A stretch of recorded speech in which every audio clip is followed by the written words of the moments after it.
রয়ের একটা গুজব চক্র আছে, শিরোনাম হলো চন্দন নন্দীর কলাম। এগুলো রয়ের এই গুজবগুলো সবসময় দেখবেন আপনারা নর্থ ইস্ট মানে আসাম বা তার রিলেটেড যে সাত ভাই আছে সেখানকার কোনো একটা রাজ্য থেকে প্রকাশিত একটা ওয়েবসাইট, সেখান থেকে হবে সহায়তা দেখবেন। কারণ এই রাজ্যগুলোতে আইন শৃঙ্খলা পরিস্থিতি, পাবলিকের ইনভলভমেন্ট সরকারের উপরে তুলনামূলকভাবে দুর্বল। তাই করে কি এইসব জায়গা থেকে এইসব ভুয়া ওয়েবসাইটগুলো ছাপে ছেড়ে দেয়, আর ওই ওয়েবসাইটে এই ধরনের গুজবগুলো ছাপে। আজকে এখন আমরা এই ধরনের একটা গুজবের বিষয় নিয়ে কথা বলবো। লোকটার নাম চন্দন নন্দী, অনেকে দেখেছেন হয়তো। তার পত্রিকার নাম হলো নর্থ ইস্ট নিউজ। তো নর্থ ইস্ট মানে বুঝতে পারতেছেন ওই সাত ভাইকে নর্থ ইস্ট বোঝানো হয়। চন্দন নন্দীটা কে আসলে? চন্দন নন্দী হলো চন্দন নন্দীর বাবা। চন্দন নন্দী শুনে বুঝতেছেন কলকাতার হিন্দু। চন্দন নন্দীর বাবা ঢাকার রয়ের স্টেশন চিফ ছিল একসময়। স্টেশন চিফ না হলেও কোনো বড় অফিসার ছিল রয়ের, বা সভাপতিগুলা ছুপায় অন্য একটা পরিচয় নিয়ে এম্বাসিতে থাকে। সেই সূত্রে তার অনেক চাচা কাকা অনেক আছে না, বাপের কলিগ, তো সেটা বন্ধুত্ব ছিল। এখন বেচারা কি করবে, বাবা খুব অনাস্থা তার উপরে, কিছু করতে পারলি না জীবনে। তো সে এখন যেটা করছে, এই ধরনের লোক পোষে যে তুই এবার তোর সত্যি আমাদের ভালো সম্পর্ক, এইবার তোকে দিয়ে আমি কিছু মিডিয়াতে কিছু কথা ছাড়বো, তুই এটা নিজের নামে কিন্তু বলবি, বিনিময়ে টাকা পাবি। তো চন্দন নন্দীর পরিচিতি হলো এরকম। তো চন্দন নন্দী এই কারণে, যেমন এই আর একটা ছিল সুবীর ভৌমিক, সেও একই কেস আর কি। সুবীর ভৌমিক ডাইরেক্টলি রয়ে পেরোলে আছে, কিন্তু পেরোলে মানে উঠছেন আর কি, যে বেতন তালিকা কর্মচারীদের বেতনের জন্য যে লিস্টটা হয়, এই লিস্টের নাম আছে সুবীর ভৌমিকের। এই ধরনের এমপ্লয়ি সে। চন্দন নন্দী সেরকম না, চন্দন নন্দী এক্সটার্নাল বলতে পারেন আপনি, যে তুই আমার খ্যাপ মেরে দিবি, আমি আমার প্রতিষ্ঠানের খ্যাপ মেরে দিবি, তুই বিনিময়ে টাকা পাবি। এনিওয়ে, এটা হলো ব্যাকগ্রাউন্ডের কথা বললাম। এতে চন্দন নন্দী পরিস্থিতি কি? চন্দন নন্দী একটা নতুন গুজব ছাড়ছে। এই গুজবে 3 জন লোকের নাম আছে। একজন হলো আমাদের সালমান রহমান, মানে দরবেশ, নিশ্চয় এর নাম হলো দরবেশ। আর হলো আনিসুল হক, আমাদের আইনমন্ত্রী ছিল। আর একটা ভেমাক্কার নাম ঢুকাই দিচ্ছে, সেটা হলো আরাফাত। এই যে আরাফাতের বৈশিষ্ট্য হলো, আমাদের লাস্ট তথ্যমন্ত্রী, আরাফাতের বৈশিষ্ট্য হলো সে জয়ের বন্ধু। ব্রাকের একসময় মাস্টার ছিল, সে জয়ের বন্ধু হিসেবে পরিচয় দিয়ে উপরে উঠছে আসলে বেসিক্যালি, এবং উপরে উঠে অনেকটা আওয়ামী লীগ নেতাদের উপরে উঠে গেছে। যেমন দেখেন আওয়ামী লীগের ভিতর দিয়ে গড়ে গড়ে উঠছে আমাদের আগেকার তথ্যমন্ত্রী, আর সে ফট করে উঠে এক ক্লাপে তথ্যমন্ত্রী হয়ে গেছে 24 সালের ইলেকশনের পরে। যে কথা বলছিলাম, এই যে 3টা লোকের নাম বললাম আমি আওয়ামী লীগের 3 নেতা, উনি দাবি করছেন, ওনার তত্ত্বটা হলো যে ইন্ডিয়ানরা বহুদিন থেকে চেষ্টা করতেছে, আর এখন তো ইন্ডিয়ানরা যা কিছু করতেছে, হাসিনা যা চাইছে তার থেকে বেশি কিছু লিড নিয়ে কাজটা করতেছে বা ইন্ডিয়া। তারই একটা লিড হলো যে হাসিনাকে উৎখাত করার সময় আমেরিকা জড়িত ছিল, এটা প্রমাণ করতেই হবে। ওরা জানে যে এদের পিছনে কোনো বাস্তবতা নেই, এটা হাসিনা খুব মনে প্রাণে জানে, কিন্তু ইন্ডিয়াকে এটা দায়ী দিতে হবে। এখন খুব সম্ভবত যেহেতু ইন্ডিয়ার সাথে আমেরিকানদের একটা মারাত্মক খারাপ অবস্থা, খারাপ সময় চলতেছে, বলে এই সময় এটা দিলে খুব কাজে লাগবে আর কি। আমাদের কাছে এটা আমেরিকান প্ররোচনা ছিল কি ছিল না এটা ইম্পর্টেন্ট না, আমরা জানি এটা আমরাই করছি, আমরাই হাসিনাকে উপরে পালাই দিচ্ছি। আর আমরা খুব পরিষ্কার করে জানি, সেই জন্যই যে এর ভিতরে আমেরিকানদের কিছু না, কিন্তু ইন্ডিয়ানরা এই গল্পটা দিয়ে একটা বেনিফিট নিতে চায়। সমস্যাটা হলো, আপনারা যে পাল্টা গল্প বানাই দেন, একটা স্ট্রং নাম বেছে নেবেন না। তারা বেছে নিয়েছে 3টা লোককে, তাদের ধারণা এই 3টে লোককে দিয়ে তারা গল্পটা পাল্টা বানাবে। পাল্টাতে বলতেছে যে আমেরিকায় 3টে লোকের মাধ্যমেই ইন্টারভেন করে হাসিনা ভাবাই দিচ্ছে। গল্পটা কি? গল্পটার ভিতরে হলো, এটা ঠিক যে হাসিনার শেষ আমলে, মানে 24 পরে, 24-এর ইলেকশনটার পরে আশেপাশের সময় আসলে সে অনেক কিছু, অনেক আলোচনা আমেরিকানদের সাথে আলোচনা করেছে এবং সেই আলোচনাগুলো করিয়েছে সালমানের রহমানের মাধ্যমে। যেমন বিশেষ করে আজিরা জিয়ার কথা আপনাদের মনে থাকতে পারে, মনে থাকবে নিশ্চয়। আজিরা জিয়ার ব্যাকগ্রাউন্ড হলো ওনার বাবা বা মা বোধহয় ইন্ডিয়ান। ওই সূত্রে তারা গল্প বানায় যে ইন্ডিয়ান ইন্টারেস্টটা ওখান থেকে রিফ্লেক্টেড হয়। সো আজিরা জিয়ার সাথে অনেকবার জিয়া না জিয়া ভুল বলতেছি, আজরা কেউ এজরা বলে, আজরা জিয়া এনার মহিলাটার নাম, ছবি সবই দেখতে পাবেন আপনারা। ওই সময়কার ধরেন যে ইলেকশন আগ দিয়ে পর দিয়ে যতবার আমেরিকায় গিয়ে কথা বলে আসছে, সালমান এ প্রমাণই করছে এটা। আচ্ছা, কিন্তু এইটার সাথে এটা হাসিনা জানতো না, এইটা হলো দাহা মিথ্যে কথা। সেই বরং আজিরা জিয়ার মাধ্যমে ইন্ডিয়ানরা আজিরা জিয়া এটার মাধ্যমে তার ইলেকশনটা যেন হয় এইটার ব্যবস্থা করছিলেন আসলে। আর আপনারা জানেন নিশ্চয়ই যে 2023 সালের মাঝামাঝি থেকে যেই বাইডেন মহাশয় আগের 3টা বছর ধরে 20 মানে 21-22 2টা বছর ধরে 23-এর অর্ধেক অংশ 2.5 বছর ধরে বাংলাদেশে বিরোধী দল রাস্তায় নামে তার জন্য তার পক্ষে ছিল এবং ইন্ডিয়াদের কথা শুনে নাই বাইডেন। ইন্ডিয়ানা বহুবার জ্ঞান করছে যে ভাই আপনি এরকম করেন না, আমরা এরকম করলে পরে তো বাংলাদেশ চীনের পক্ষে চলে যাবে। তো এটা আমাদের মাধ্যমে হাসিনাকে চীনের বিরুদ্ধে রাখতে চেষ্টা করে। এইটাই হলো বাইডেনের ইন্দো প্যাসিফিক পলিসি। সো এইটা ভালো হাসিল হবে যদি আমরা ইন্ডিয়ান আমাদেরকে দিয়ে আপনি হাসিনাকে কন্ট্রোল করার ব্যাপারটা লাগান। কারণ আপনি যদি এইবার উল্টা বিএনপিকে রাস্তায় নামান, সমস্ত বিরোধী দলকে রাস্তায় আসার ব্যবস্থা করে দেন, এই যে অবরোধের দিয়ে আসলে আপনার ডলারের পণ্য কেনা বন্ধ করে দিবেন, অথবা মানবাধিকার অ্যাপ্লাই করবেন, মানবাধিকার ভয় দেখাইবেন, এটা করলে তো বিএনপি রাস্তায় নেমে যাবেই। কাজে এটা করতে দিলে আমাদের লাভ হবে না। আমাদের লাভটা হলো তো অ্যান্টি চাইনা। সো অ্যান্টি চাইনা ইয়ের দিক থেকে এটি তো আমরা ইন্দো প্যাসিফিক পলিসি নামে দোকান খুলছি, সো এই দোকানটা কাজ করবে না এরকম বললে পরে। এগুলা জ্ঞান করছিল 2.5 বছর ধরে। এটা ঠিক যে বাইডেন যে আমাদেরকে হেল্প করেছিল 2.5 বছর বিরোধী দলকে, এটা করেছিল এই লক্ষ্যে যে এটা দিয়ে একটা এমন চাপ সৃষ্টি করবে হাসিনার উপরে যে হাসিনা শেষ পর্যন্ত আলটিমেটলি আন্দোলন যার নামে যাক, চীনের সাথে সব সম্পর্ক ত্যাগ করে সে আমাদের সাথে চলে আসবে। এই পরিকল্পনার সবচেয়ে গাধান, একদম দাহা গাধান এটা হচ্ছে এই, শুধু হাসিনা বলছে তা না, এটা তো চোখে দেখাই যাচ্ছে। বাংলাদেশের মতন দেশগুলা চীনকে ছাড়তে পারবে না। কেন? কারণ আমাদের মতন দেশগুলা যে কম সুদের ঋণ লাগবে, ইনফ্রাস্ট্রাকচার ঋণ যেটাকে বলি আমরা, এই ইনফ্রাস্ট্রাকচার ঋণ দেওয়ার মুরদ আমেরিকানদের চলে গেছে।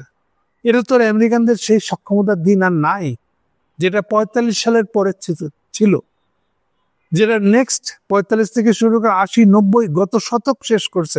2006 সালের পর থেকে এটা ডলে পড়া শুরু করছে আমেরিকার এই সক্ষমতা। ইভেন প্রথমত নিজে বন্ধ করছে, পরে ওয়ার্ল্ড ব্যাংকের মাধ্যমেও তার লোন দেওয়ার মতন যোগ্যতা নেই, এটা কমে গেছে। তুলনায় চীন এটা উঠে আসতেছে, সক্ষমতা বাড়ছে। ফলে এই কম্পিটিশনেতে আমেরিকানরা হারবেই।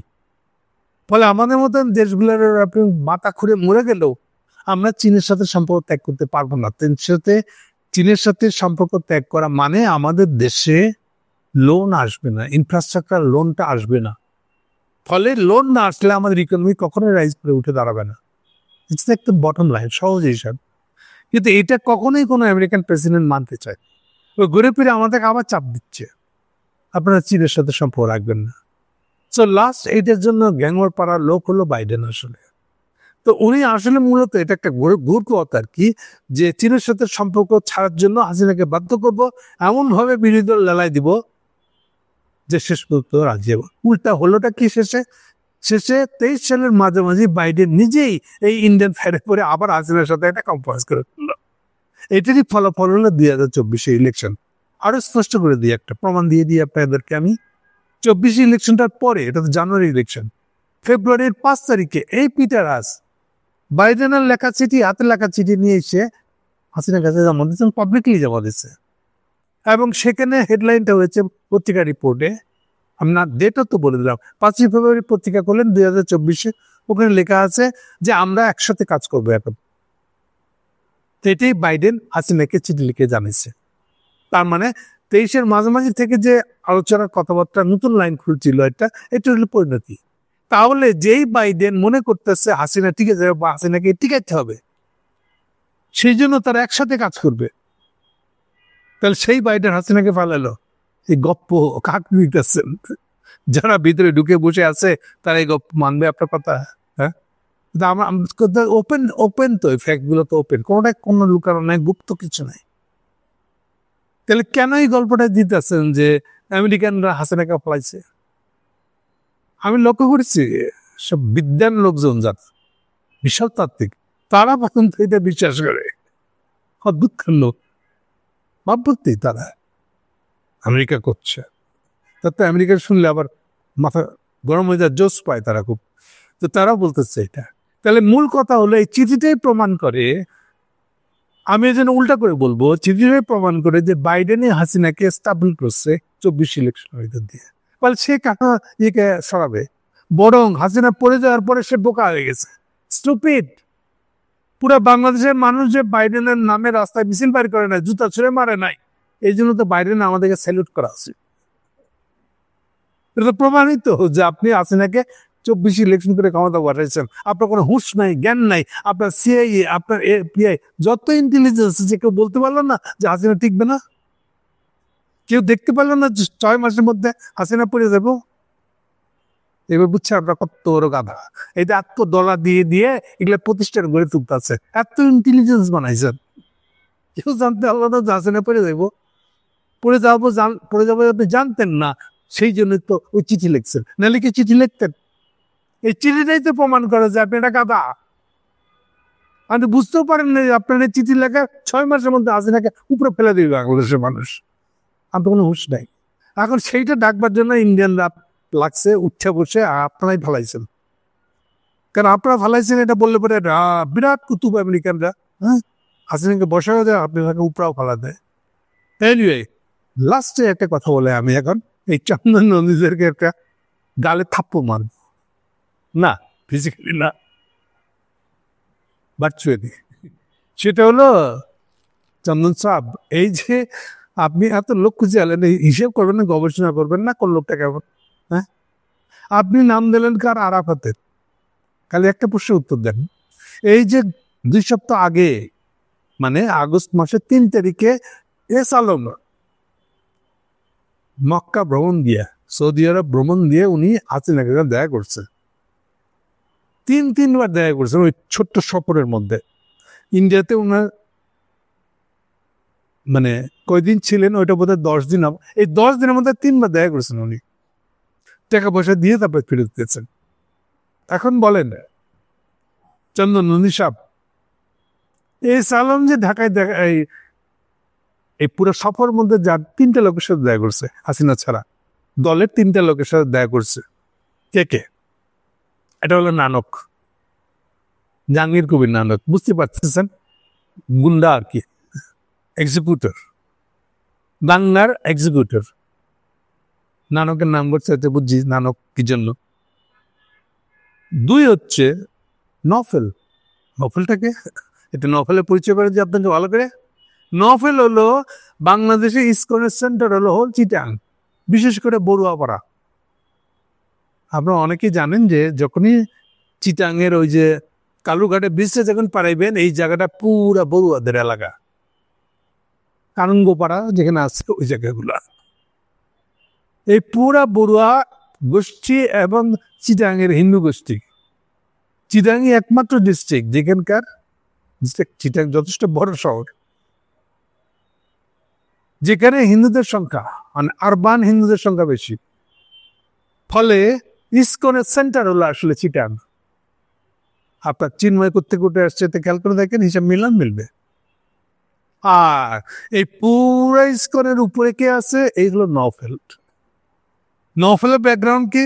নফেলের বাপ হলো মহিউদ্দিন, পোর্ট হইতে দেবে না, এই জন্য 90-এর দশকে সবচেয়ে ইন্ডিয়ানদের দালাল নেতা, মানে হাসিনাকে ছেড়ে যাওয়া নেতা ছিল আসলে মহিউদ্দিন।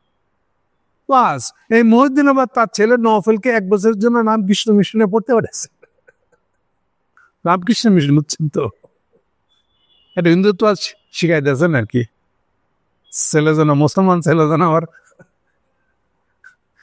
মুসলমানিত্বের রাস্তা না ধরার জন্য আর কি একটু ওরিয়েন্টেশন দিতে নিয়ে গেছিলেন আর কি। যাই হোক, এই নওফেল হলো আসলে ইসকনের চিন্ময়ের 1 নম্বর খুঁটি।